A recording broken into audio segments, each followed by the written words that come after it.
Southeast Asian Muslims whose parents or grandparents overstayed pilgrimage visas decades ago, as was reported. Um, and those migrants exist within the kingdom without having proper legal status and very limited access to healthcare and other government services. And that will deter a number of them from actually seeking medical assistance because they will be worried about deportation. King Salman last week decreed that the government would provide treatment to any foreigner with the coronavirus, irrespective of their visa or residency status, but it's not clear that that's going to solve the issue. More generally, we should be keeping in mind that oil prices have already been in free fall. The two largest Arab economies are in the GCC and will be affected by this tremendously. The impact of the current pandemic is going to look rather different in the GCC as compared to elsewhere in the Arab world, and indeed elsewhere around the world, particularly because of this issue around migrant workers.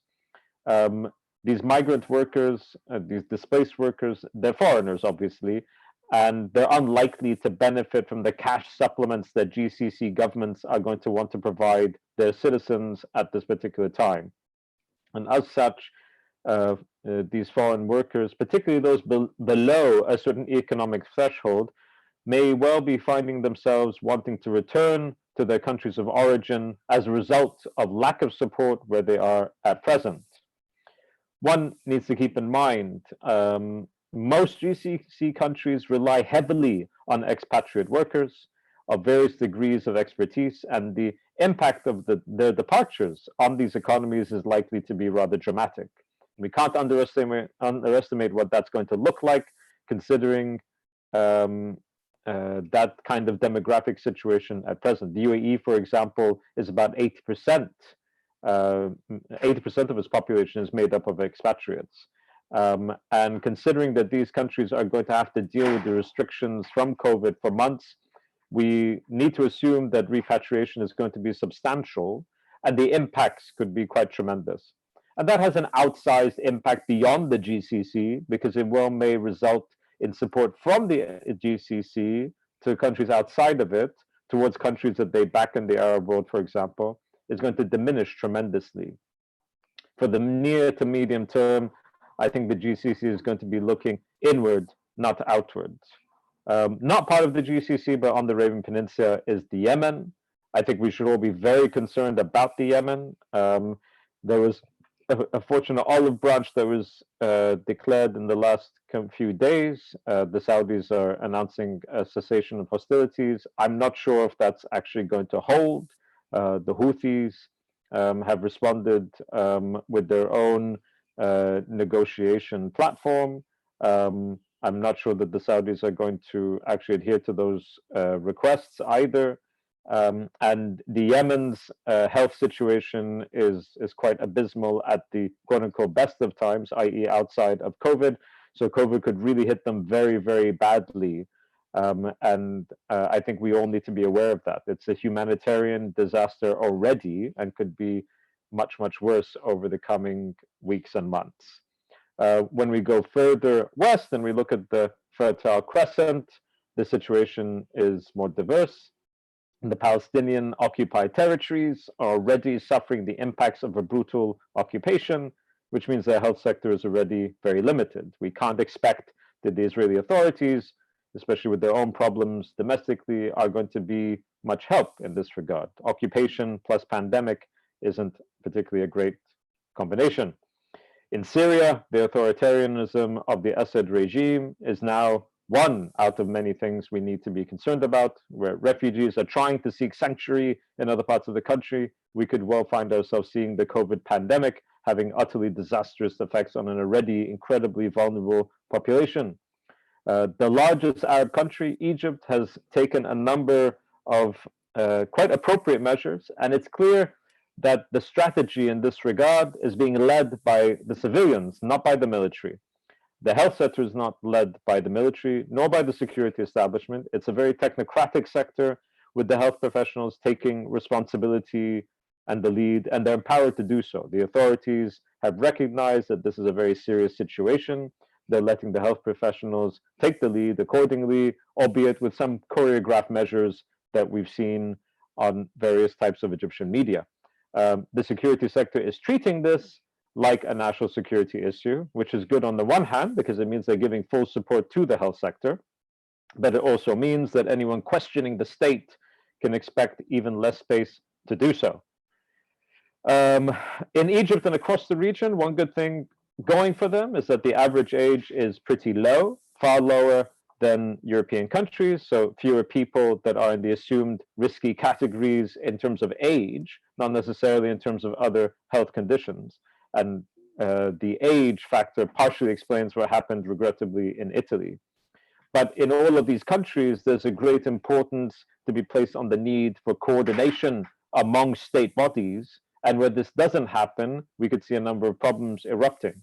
And in too many states in North Africa in particular, there are going to be a lot of traditional rivalries within different parts of the state apparatus, which they simply don't have the luxury for right now. A couple of last points before I hand over to my colleague Anise. I suspect we will see the increase of tensions in Libya, probably most significantly from Turkey, but my colleague Dr. Zia Moral will speak on that. Zia will speak, I think, extensively on Turkey and why it's likely that it will be Turkey that ramps up activity as opposed to other external actors, because there's less of a human element that's involved there because of drones and so on, but I'll let Zia talk about that. And finally, the point that I wanted to raise was about, and this is something that I found very interesting over the past few weeks, is about the religious establishment in all of these countries. Because as we know, the virus spreads when people congregate, and congregational activity, congregational prayer within the Arab world among Muslims, Christians, and others is very important for simply the cultural life of the place. Nearly all of those religious establishments, if not all of them, have actually been very clear about suspending congregational activities. This is going to be something very difficult in the region starting a couple of weeks from now, because Ramadan begins in just under 2 weeks. And Ramadan is when actually people congregate even more than usual, and where charitable contributions are expected from those who are less needy. That's not going to be possible in the same way anymore. Many of those charitable contributions go to providing for what are called mercy breakfasts, i.e. Meals at the time of the breaking of the fast, where people gather together and share their food. I'm not sure that's going to be possible. So with that, I will hand over back to Jonathan and presumably Anise. Thank you. Thank you very much, Hisham. There's a number of questions. The questions are already coming in, and keep them coming throughout today. I should also say that we are live on YouTube, so you can follow us there if you find it easier. But on this channel, you should be able to actually ask us direct questions. Let me now turn to Anise, who I think will be talking about one of the countries in which developments have been most dramatic, namely Iran, early afflicted and very heavily afflicted. Anise, over to you. Thanks, Jonathan, and thank you everyone for tuning in today with us for this discussion. Yes, I am indeed going to cover Iran and say a few words about how the country has reacted to the crisis and what the implication could be for the country in itself, but also for the region more broadly. I think it became clear very soon that Iran was going to be one of the countries worst affected by the pandemic, not just in the Middle East, but across the world. Today, we are talking about more than 60,000 people testing positive and around 4,000 people having died because of the virus. And obviously, these are just the official figures. We know that the numbers are likely to be much higher, especially because of the limited testing capability that Iran has. I think despite the crisis and the extent of it, many were surprised by the reaction of the decision makers in Tehran, especially at the beginning, because the tendency was to downplay it and instead portray an image of business as usual and everything is under control. In practice, this has meant that it took about a month between the first confirmed cases of COVID emerging in Rome in particular, and when the government actually decided to implement more forceful measures, such as, for instance, closing non-essential businesses, restricting travel between cities, and so on. I think there are mainly two reasons for this kind of business as usual policy. The main reason, which is also the most obvious one, is the state of the economy. Iran has been very concerned about the impact that a lockdown could have had on the already very fragile economy. We already have to keep in mind that in 2019, Iran saw a contraction of 9.5% of its economy, mainly as a result of US sanctions, but also because of generally the state of the economy prior to the imposition of sanctions as well. The mayor of Tehran has been very open about the fact that in a normal situation and in a state of good economy, Iran could have imposed a lockdown. But because of the state of the economy, it was unable to provide the necessary goods or even adequate compensation schemes that have been provided elsewhere. Even with the phased approach that Iran ultimately decided to use in terms of restrictive measures, the impact of the economy on the economy has already been very severe. We have seen a drastic collapse in the tourism, drop in revenues from goods and services, and drop in trade, even with the close economic partners such as China and Iraq. And this means that an economic contraction is likely to feature in 2020 as well. Some forecasts indicate that the unemployment rate could reach 40 to 50% as a result of COVID, as well as obviously continuation of sanctions and lastly, the prices of oil having dropped over the past few weeks. To mitigate some of the consequences of COVID, the government has managed to deliver some cash handouts and loans to low-income households and businesses. But I think the indication of the severity of the crisis in economic terms is the fact that Iran has requested, for the first time since the 1960s, an emergency loan of $5 billion from the IMF. I think the second reason, I think the less obvious one for Iran policy of business as usual and the maintenance of the image of everything is under control, is the fact that Iran does not really want to give the impression of being weak, of being on the verge of collapse, or of coming in under the maximum pressure campaign. So this is very much a message to the US that Iran is still having everything under control. Some within the Trump administration already indicate that want to capitalize on Iran's increased vulnerability and force Iran to the negotiating table. That has been already the case in the past few months, particularly after the demonstration that took place in Iran in November and January, but even more so after the assassination of Qasem Soleimani, the former head of the Quds forces. Within the Trump administration, there are many who have seemed to move away from an interest in engagement or a new deal with Iran, and instead are moving towards a double down of the maximum pressure campaign. So during the COVID crisis, this has meant that despite the calls of many, including the UK and the UN Secretary General, the US has not really showcased any interest to consider the lifting or the loosening of some of its sanctions against Iran to allow the country to access medicine and medical devices which are necessary to defeat the virus, particularly when it comes to protection gears and ventilators. In fact, over the past few weeks, we have seen additional sanctions being imposed by the US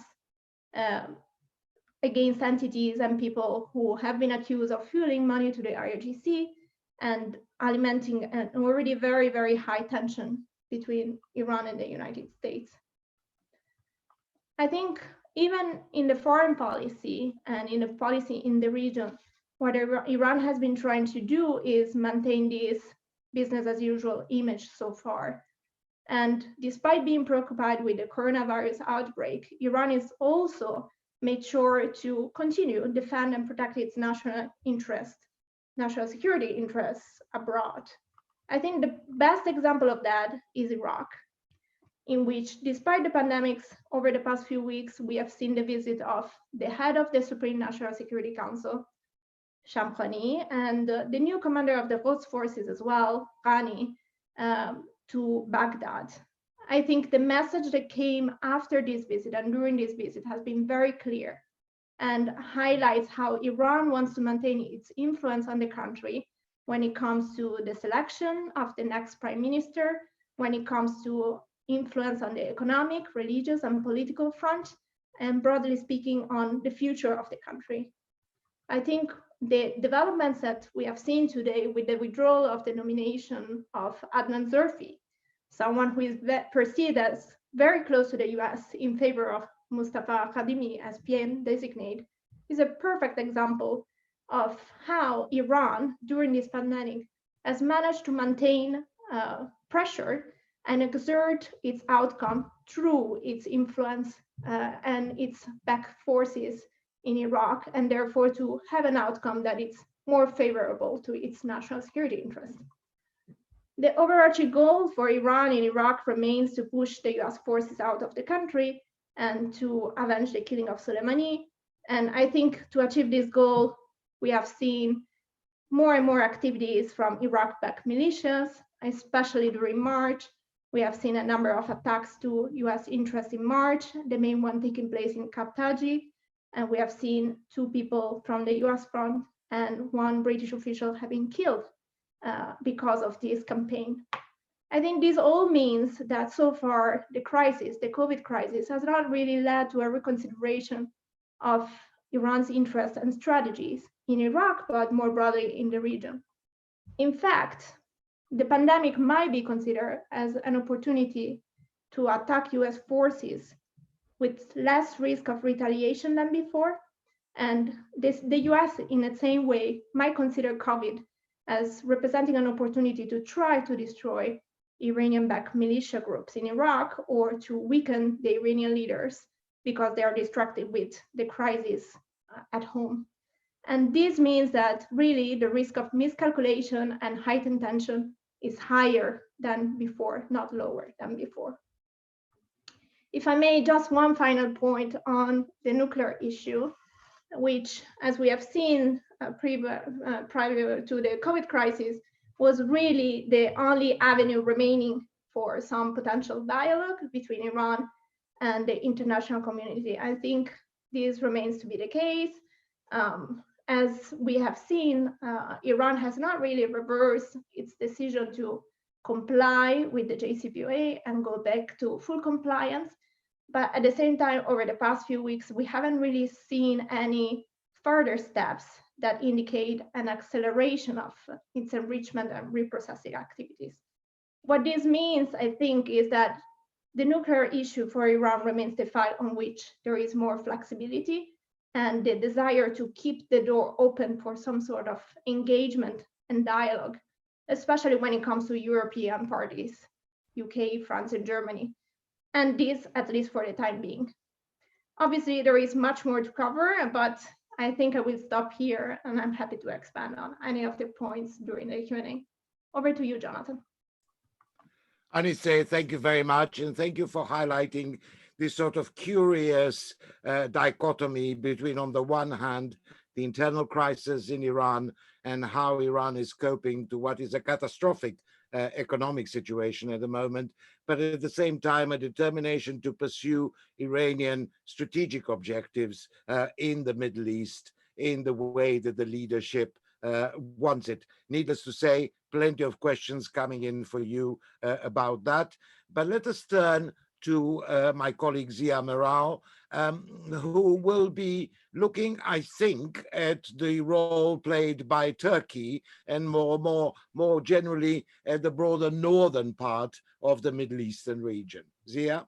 Yeah, thank you so much, Jonathan, and thanks to everybody who joined us for this discussion. I think Turkey pretty much went through all of the 7 stages of denial in this pandemic, just like any other country in the world. I think initially there was a sense that this was bypassing Turkey. It wasn't really impacting. The cases were in Asia and then increasingly in Iran and in Europe. But till pretty much March 11th, when was the first kind of diagnosis in Turkey, the attitude was pretty much, this is not impacting us. But I think at the official level, there were a lot of concerns. Since then, pretty much quickly, Turkey followed the similar kind of policies to any other government in Europe, shut down schools in pretty much 6 days after the first diagnosis.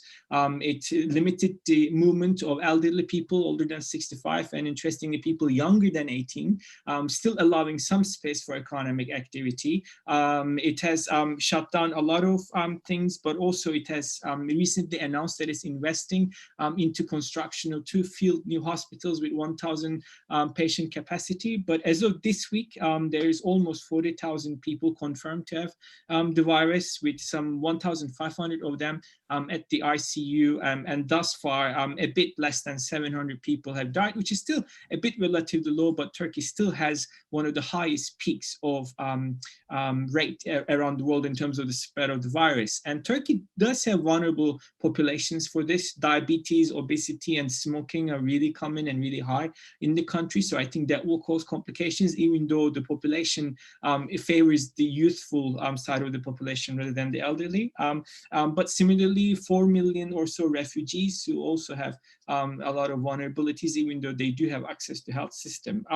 So I think it has been really interesting to observe how this impacted developments politically. Erdogan's popularity have increased according to a recent poll this week by up to some 55%, but obviously a lot of that can be explainable in similar contexts of crisis here in the UK and Europe, etc. So we don't necessarily know what that would mean in the long term, but the AKP and Erdogan also found themselves at odds with opposition held mayorships of Istanbul and Ankara, where they have taken domestic initiatives in those cities to help people, whereas the government wanted to be, the presidency wanted to be the one active in providing some of these things. And there's been, again, questions around freedom of expression, court cases brought against people on because of their tweets or social media sharings, criticizing some of the policies or some of the credibility of the official reports. And I think today the new announcement was that the Turkey requires social media companies to designate a Turkey person that can quickly answer their request to removal of some of the social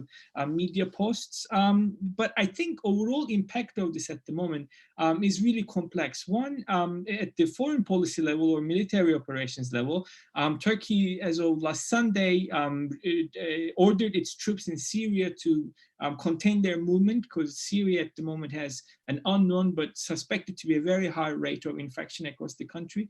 But at the same time, as Hisham already hinted on Libya, for example, it has escalated its operations last 2-3 weeks in the middle of this, particularly with the use of drones and striking some of the cargo ships and supply chains, etc. Interestingly, Turkey also responded to the call from Spain and Italy through the new NATO structures and provision of some of these PPE kits, as well as ventilators, and as it is also itself trying to recruit them domestically. But I think at the same time, its economic liabilities are quite clear. I mean, the 2018 lira crisis is still there, still lingers. Turkish economy has been shrinking, has been struggling to get funding for its very loose fiscal policy and mega projects, but also a lot of gaps and imbalances in its borrowal and expenditure and etc. And this crisis automatically brings a lot of economic questions, just like any other country.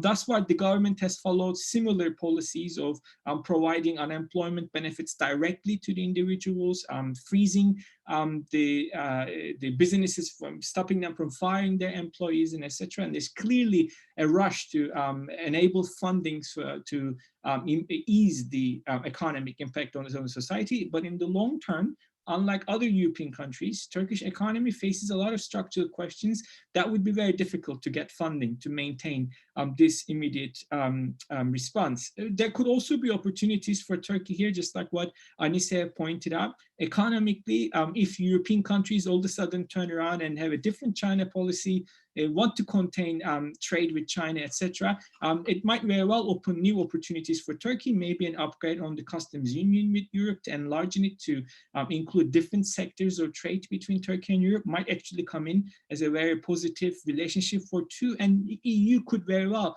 use this moment to normalize some of the tensions with the country. But again, that's up to Ankara as well as to European capitals. But on the other hand, I think militarily, and the appetite of the government in Ankara to take risks, I think will remain. I mean, today we have seen an announcement of a new Turkish drilling ship heading to Black Sea. Similar questions over Cyprus and energy resources in both East Med and the Black Sea. I think it's going to matter a lot more as a revenue for the state. And at the moment, I think Turkey might feel that it doesn't necessarily have the strong pressure or the attention that it has had 3 months ago, 4 months ago from Europe, and might find a lot of other new partners and bilateral relationships. So at the moment, I don't necessarily see massive shift in Turkish foreign policy either way. But I think a focus on economy, easing of some of the tensions, and trying to handle the political unrest that will play itself. And don't forget, for President Erdogan, his entire success has been based upon provision of services. Eudaimonic legitimacy mattered a lot to him as a mayor of Istanbul and prime minister and president. He lost the mayorships of Istanbul and Ankara, economies crumbling, and now this pandemic. So he's going to face a lot more challenges domestically to maintain his popularity that he's at the moment enjoying. So I'll end there, and then we can discuss other aspects of this as the group. Thank you very much, Zia. So we have a very large number of questions, which is good. That's what I expected. And I think since we've got you, Zia, I think the first question goes to you, and it is from Sir David Logan, a person known to you, a great expert on the region, who's asking, how does one interpret the Turkish troop movements in Syria? Does it indicate that Mr. Erdogan may be trying to limit his exposure, or he's likely to double down on his involvement there? I think the virus is not necessarily going to be the defining impact on Turkish short and medium term presence and activities in Syria. Clearly, in the immediate context, they have ordered that, but the troops are still there. They have expanded the number of posts in the Idlib area. They're still very much involved in northeast Syria. And both of these conversations vis-a-vis what happens in northwest Syria, what happens in northeast Syria, are long-term questions that Turkey sees a direct security threat to itself to. So I don't necessarily see this phase as triggering a huge alteration of that, but it might very well create humanitarian questions for Turkey if it manages to contain its own virus and challenges. I think the need in Syria is going to be a lot larger than people speak about. I mean, you have millions of people who are displaced, and the aid that goes through UN structures to Assad regime and the aid that goes from Turkey and other partners to their own networks is not going to be enough. It might very well provide some sort of truce, some sort of structure to share aid between different parts of Syria, patronaged by other states, but I'm still skeptical as to whether every actor has the same humanitarian concern that we would have. I mean, I don't think Russia is necessarily shifting its policies and engagement, or Assad, and even though you see mosques and some movements contained, and everybody's entrenched positions are pretty much there. It might be a little pause. It might open some sort of pragmatic aid conversation, but I think for Turkey and other actors, their Syria policy is much more durable and long-term. Thank you for that. The next question is sort of put by two people in sort of different ways. One is Lee Solomons, a civil servant, who's asking what is happening to the broader question of food imports. The region is very dependent, the entire region is very dependent on food imports, particularly the Gulf states. Are these things going to be assured? I think probably I rely on Hisham to answer that one, but slightly broader, put both by Mr. Solomons and by Captain Ezaru from the Romanian embassy here in London, who was asking, in broad terms, I know it's a bit of crystal ball gazing, and you may all want to come on this.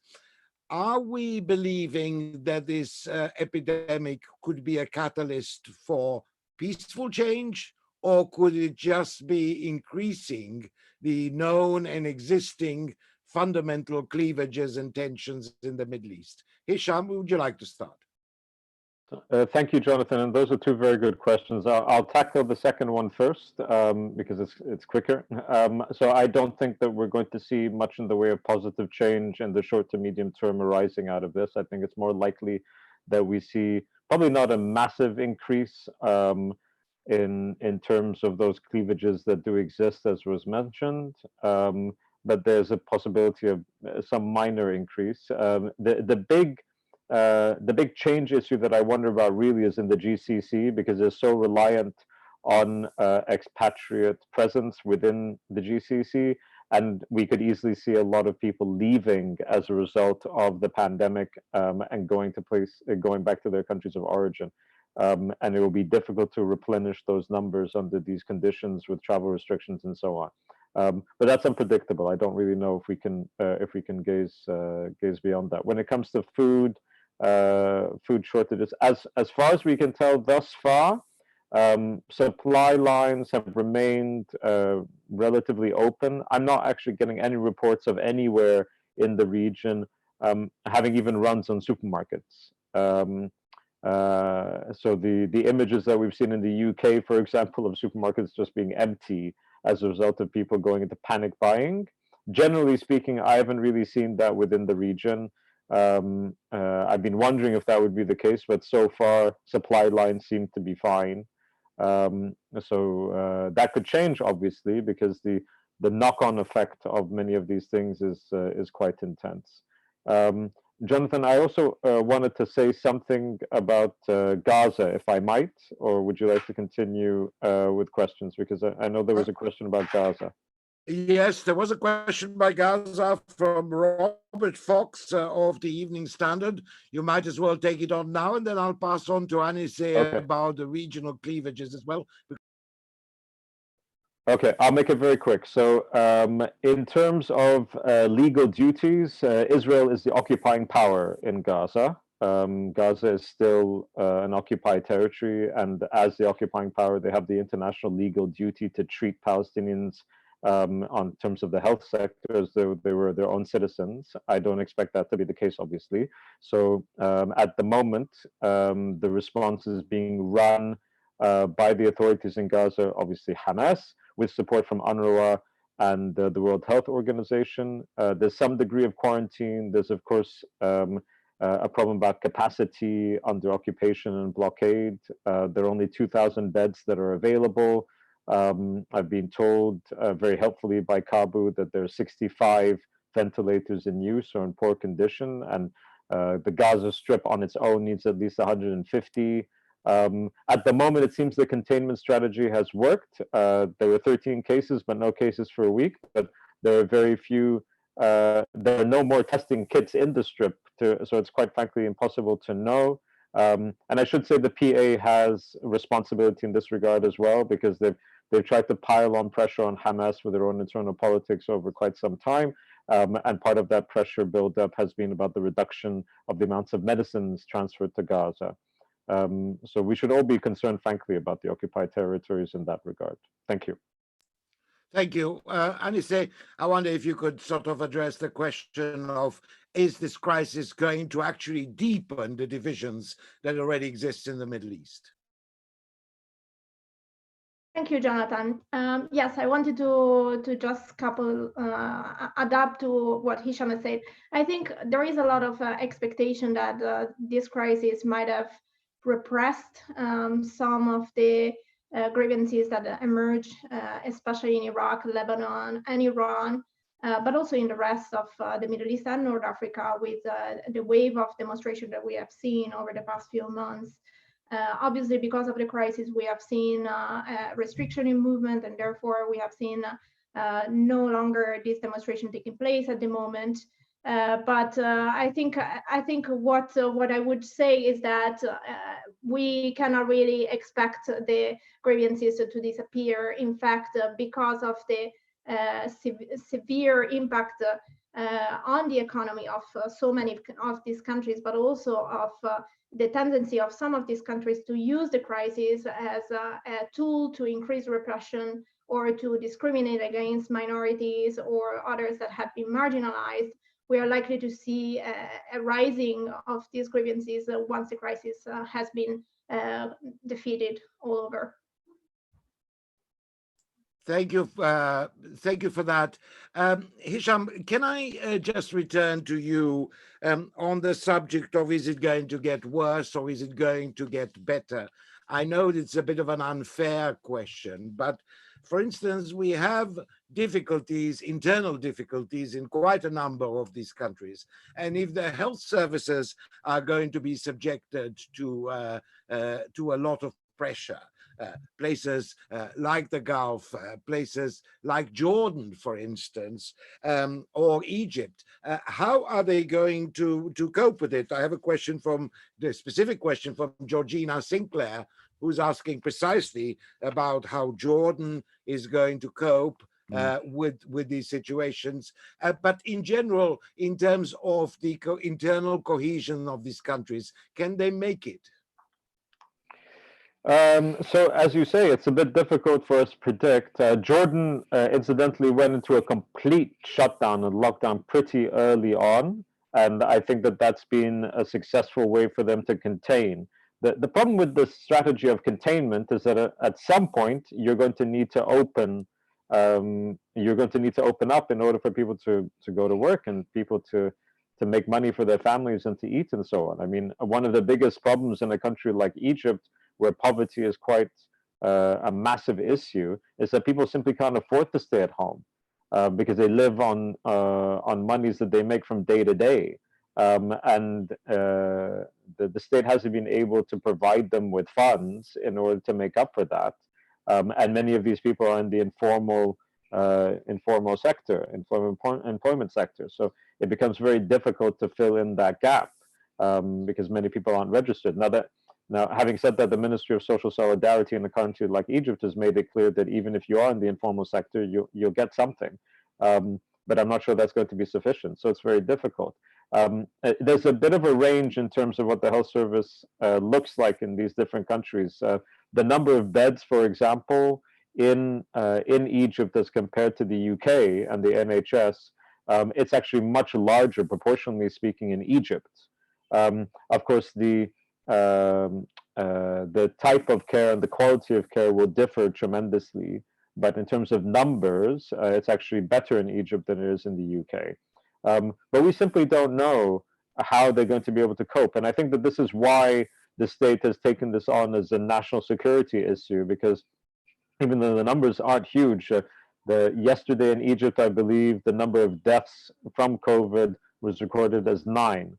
9 is the highest number since the beginning of the pandemic, and it's been steadily increasing. You know, a few weeks ago it was like 1, 2, 3, and then it went up to 5, 6, 6, 6, and then it went up to 8 a few days ago, dropped a bit, and then went to 9. So we can see that there is an increase. We haven't reached the peak, and it's not decreasing yet. So if it becomes overrun, then I'm afraid we're in the same situation in a country like Egypt or in Jordan as we are pretty much everywhere else in the world. Italy couldn't cope, and we saw what happened. And I mean, I'm very saddened by the Italian situation. One, I hate to say, silver lining of the Italian situation is that other countries can see what will happen if you don't take massive measures right now in order to avoid doctors being put into that kind of situation. Again, I really hesitate I don't like calling it a silver lining, because there's really no silver lining in that regard when it comes to Italy. And I do hope they recoup very soon. Thank you for that.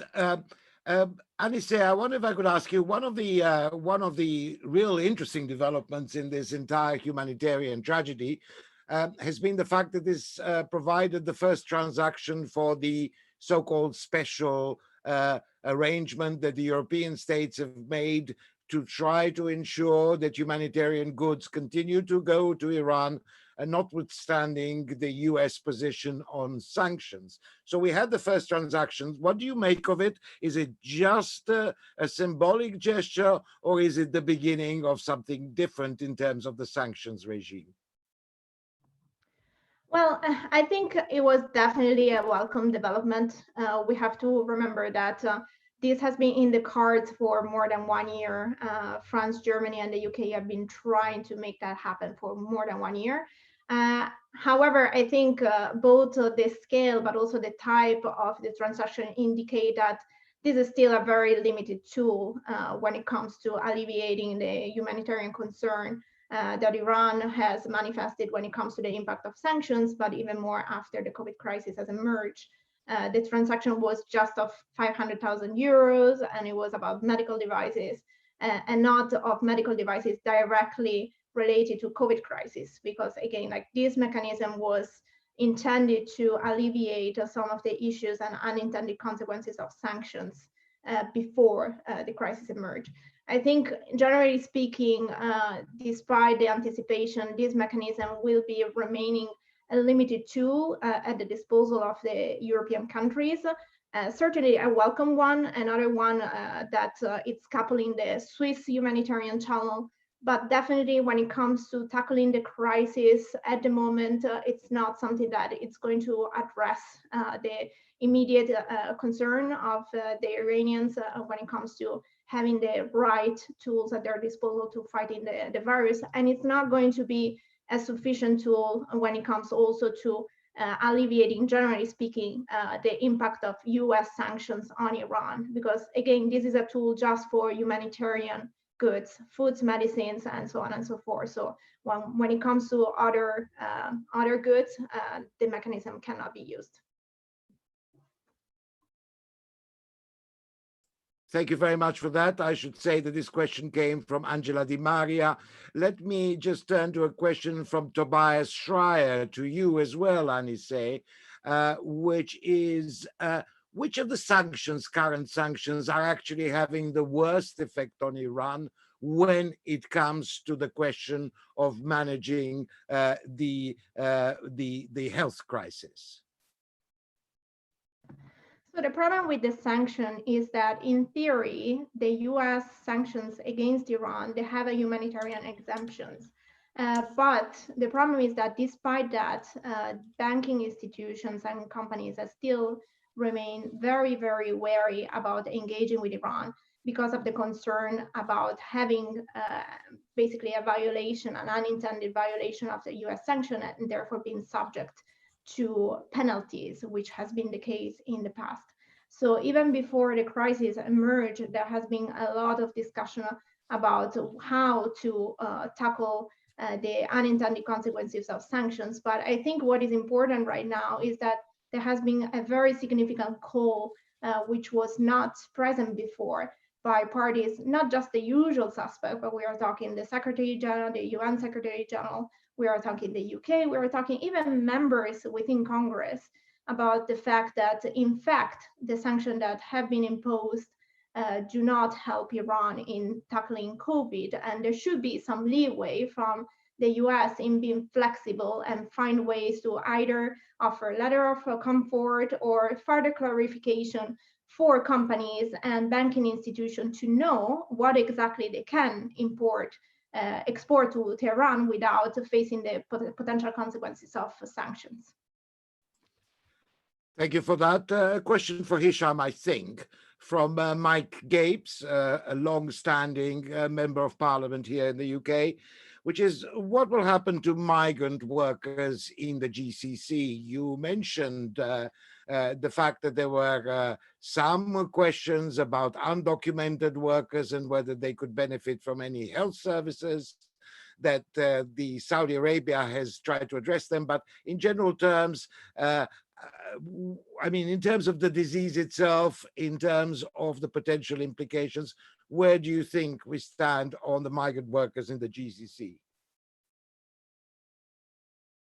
So thank you. That's a good question. And yes, I'm familiar with Mike. So the issue is that here you have, in different parts of the GCC, I think the different elites recognize that the virus will not stay with one population. It spreads, right? So they can't hope to cordon it off. On the other hand, in order to keep the economies afloat, they're going to have to give a lot in terms of cash handouts. And I don't think that they can afford to do that from within their own perspective. They can't afford to do that with migrant workers, particularly migrant workers that are not occupying very senior levels within, whether the bureaucracy of the GCC or important companies and so on. Now, it'd be very difficult for them to leave and to fly back because of restrictions on travel. I think the restrictions on travel are going to intermittently change, right? So, for example, there are a number of countries within the Arab world right now where you see limited flights going back, for example, to the UK. In order for people who are from the UK in the region to come back to the UK. They're not regular, but they are intermittent, and I think that will continue, and I suspect that we may see that with regards to some of these countries of origin for migrant workers. I would like to think that there might be a positive outcome out of this, and that popular support on the ground in GCC countries for migrant communities and how those migrant communities have supported these countries is going to change as a result. I'm not really confident about that. I think, on the contrary, people are going to hunker down, and they're going to be more inward-looking rather than less, alas. So at the moment, as I said, it's being contained. But particularly given the state of housing for many of these laborers in the GCC, it could be very, very difficult indeed to control a spread in those types of communities. Thank you for that. I think I've got a question now, which perhaps Zia, knowing your interests, may wish to address. It's from Gillian Dare, who works for the Foundation for Relief and Reconciliation in the Middle East. And she's asking, what is the condition of ethnic and religious minorities in the region? Many of them apparently being accused now of being allegedly responsible for the spread of the virus. One always looks for scapegoats in such situations, and she fears, as she put it in her question, that there already are indications of ethnic and religious minorities being fingered as the alleged culprits. I wonder if you could say something, or perhaps Hisham afterwards as well, if you are aware of any such developments. Yeah, I mean, I think her question is more of a very important point to raise, which is the exact point that you made. We know that pattern in the Middle East. We know that pattern in Europe.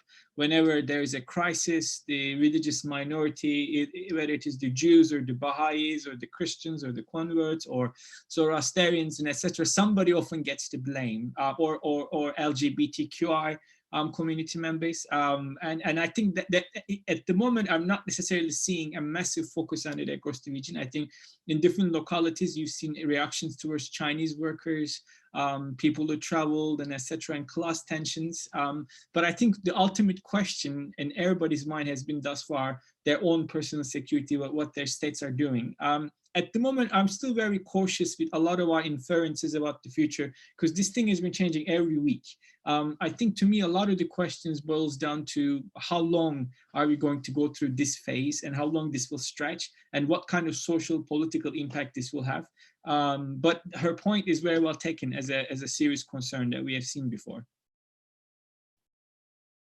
Okay, thank you very much for that.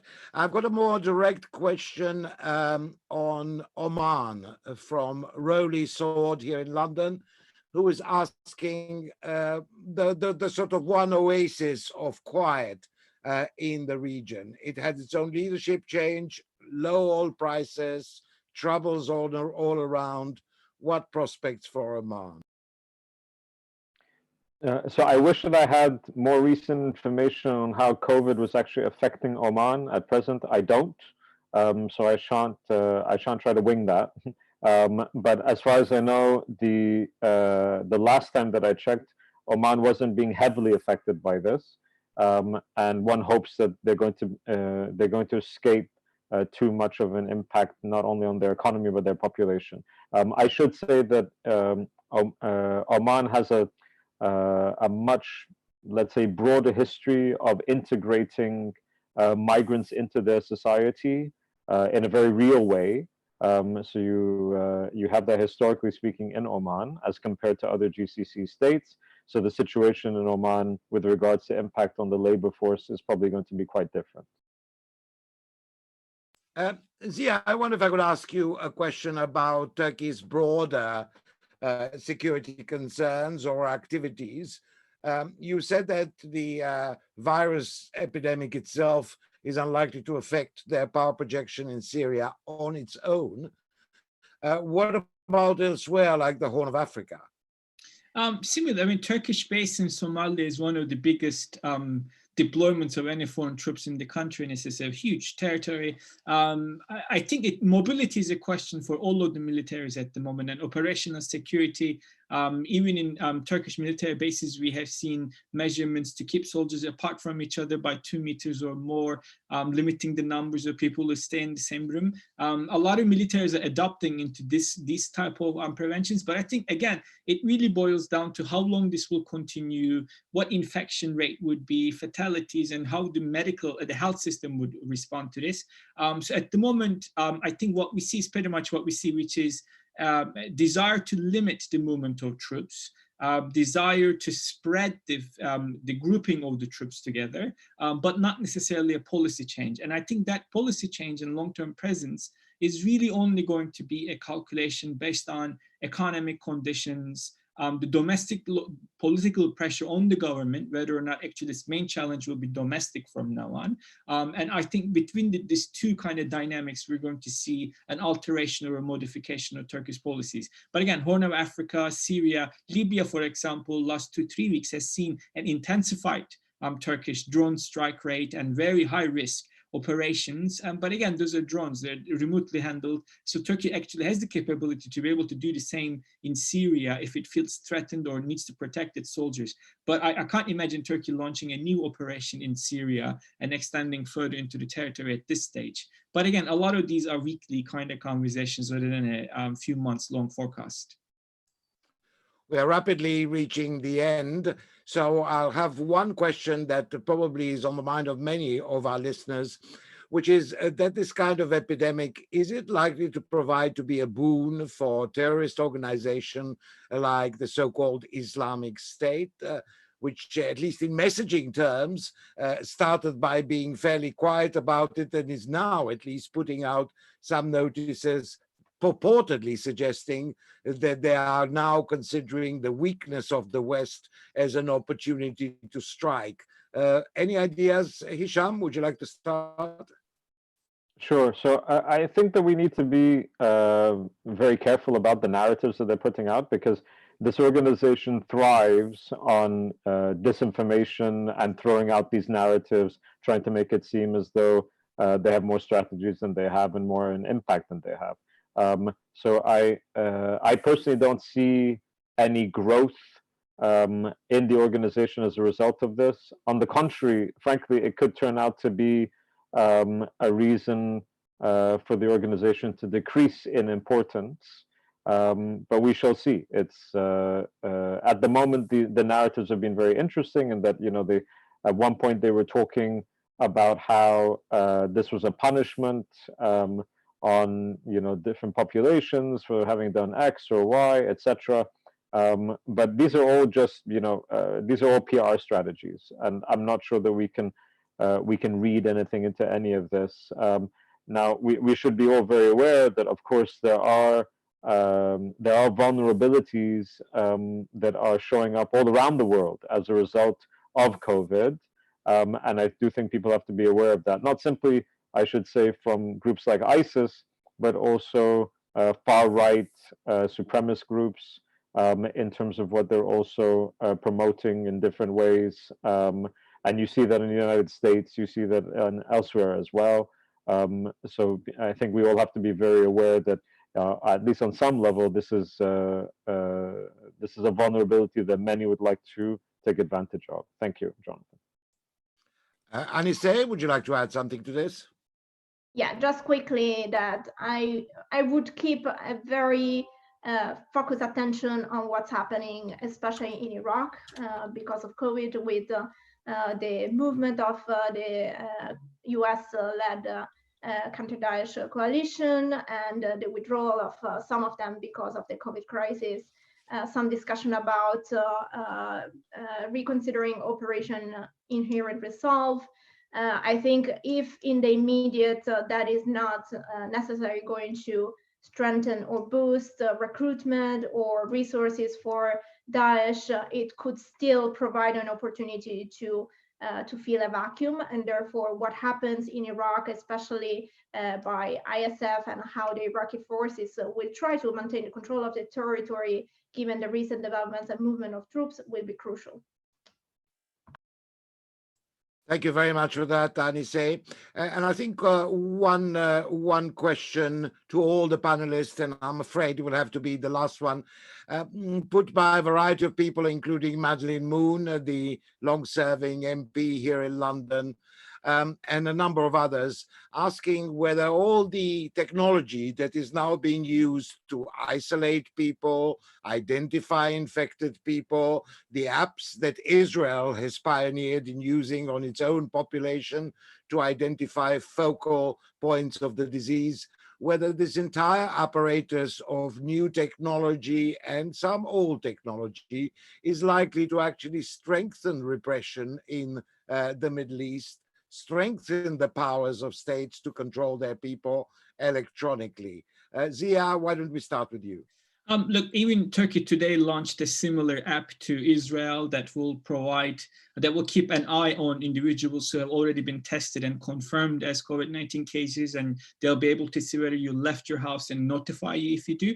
So at the skeptical level, those technologies were already there, right? So the reason why those apps can quickly pop up, mobile phone data can quickly be garnered and harnessed and used this way, is that all of the states in the region already have extremely effective and highly technological ways of monitoring data, mobile connectivity, and etc. So that's why Turkey was able to, develop quickly technology of sending text messages to people who got tested and etc. So what I think the biggest impact will be is whether the populations would see these very public expressions of surveillance technology as positive, therefore normalize it, therefore have a more positive approach to it, and what data would they be themselves personally willing to give and share, and therefore actually normalize this process. And that will create new legal questions on the international law, but domestic law, but I think it will create new dynamics between societies, their security services, and it always has a dark side. If the state can achieve more access to your data and you're willing to share that and you normalize it, then inevitably, obviously, these will have political ramifications when the state is not too happy about what a particular individual or group is up to. Anise? Yes, I think as in other answer that I gave, my sense is really what we are going to see is the strengthening of existing trends. So in the countries in which repression seemed to be the direction, the use of technology seemed to be the way to increase that repression, I think COVID could be used as a pretext to further strengthen their hand and control over the society. And even further intensify the legitimacy crisis that we have seen in some of the countries that we have discussed today. But I wouldn't say that that is a general trend. I think it really is something that we should watch for in the countries that we're already going in that direction, rather than a general trend in all countries in the region. Hisham? Thank you, Jonathan. Just very quickly, I would agree with what my co-panelists have said, particularly Zia, in terms of these technologies were already there. I think these different countries want surveillance to increase anyway. I think that what they've got is a bit of a boon at the moment, in that they can increase surveillance without much in the way of opposition. But frankly, opposition wasn't going to really matter all that much anyhow. I mean, that's simply not how these states function. More importantly for me, frankly, is how these states are going to look at the health sector in a different way going forward. At the moment, these are generally technocratic. These are generally quite professionally run, and they're not regarded as part of the security apparatus in any of these countries. That could very well change as a result of this pandemic. And finally, on repression, I think it will be, as Anisa pointed out, a strengthening of very existing trends, but I don't think much more of one. So in that regard, the long term doesn't look all that different, in my opinion.